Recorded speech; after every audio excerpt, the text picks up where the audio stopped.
In today's video, I'll teach you how to remove card from Amazon account. So first of all, launch open any browser of your choice, or you can also open the Amazon application if you want. If you have opened the browser, click on the search bar and type in amazon.com, press enter.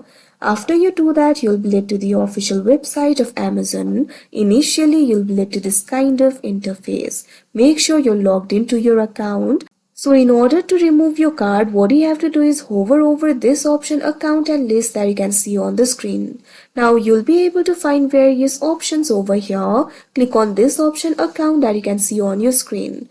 Now after you do that, you'll be led to your account interface. You can see various options over here. So click on this option, your payments, that you can see on the screen. Right now I do not have the Amazon account, but I'll tell you what to do. So after you do that, you'll be led to your payment interface. Over there you'll be able to find the option for wallet, so click on it. After that, you'll be able to see all the payment methods that has been added to your wallet, including the card.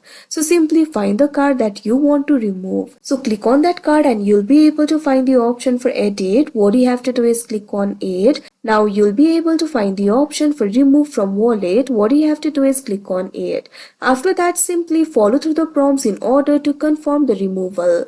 After that, your card will be removed. So that is how you remove card from Amazon account. I hope you found this video helpful. Thank you for watching.